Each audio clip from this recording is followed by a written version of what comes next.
Hello, Patty. How are you? Oh, I'm great. How are you? I'm doing well. Thank you. You look amazing as always. Thank you so much for being here. And now, if you guys in the audience, if some of you were here last night, you heard me interviewing Patty before we watched Doom Asylum. So I'm going to start off with a couple questions that might be repeats, but in case you're joining us tonight, they're going to be first timers. So going into Frankenhooker, you had already had Doom Asylum under your belt, which was your first acting job. You had been Penthouse Pet of the Month. How did you get cast in Frankenhooker? Right. That actually wasn't my first acting job. My first acting job was with Woody Allen, a movie called Another Woman. Like the whole scene was cut. And he made me meet him in a staircase. And I said, I hope you don't mind. I have a little bit of a Brooklyn accent. And he said, I'm from Brooklyn. I was like, yes. And it worked out. It was good. It was a great thing to do. But your question was? So when you first met Frank Henenlotter, can you just talk about that? Yeah, he was really down to the end of his rope on finding Frankenhooker. He had stacks of resumes all over his desk, and his office was a total mess. He was a mess. And he was, he was just really interested in having me do this. And I read it, and I was excited to do it.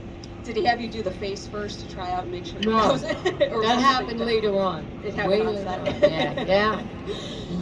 Your wardrobe is one of the most iconic pieces in, I think, horror movie, or if not cinema history altogether.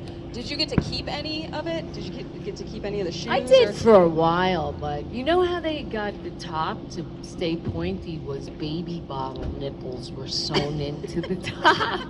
There was two of them. Yeah, there was 2 outfits, 2 sets of shoes. One pair of shoes were very, very sturdy and good to walk in, and the other one was like, I was really falling. When I look like I'm falling, I really am falling. Like, I lost my balance completely a couple times. They were made of wood. And then these shoes started coming out, like with the big bottoms and everything. What a trip.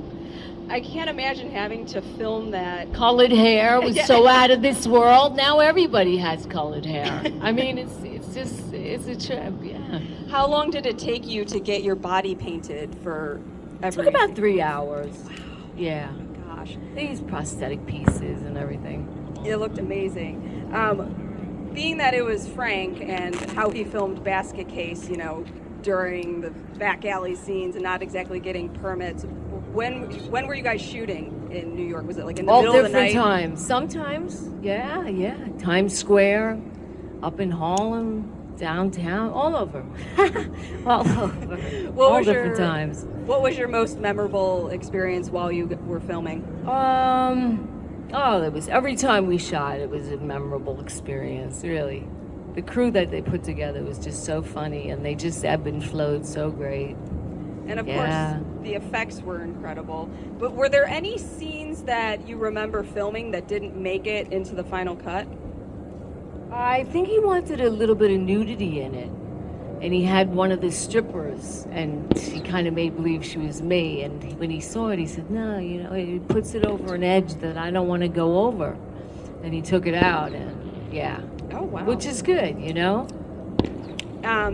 Following the release of the film, 2-part question. One, did you see it the night it premiered? When did you went to the premiere? Did a big premiere and a big party for it. It's just really nice, really, really nice. What was the reception in the theater like? A lot of laughter. It's a perfect movie. Yeah. And now that we're here at VHS Fest, you have all of these hundreds of people who have come to see you. Yeah.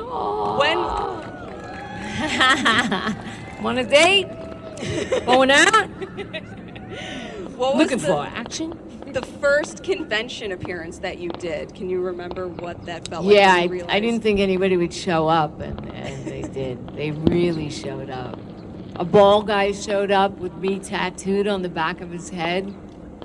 His name is Philip Meenan. And then another guy showed up and pulled his shirt down, and he had me on his chest, and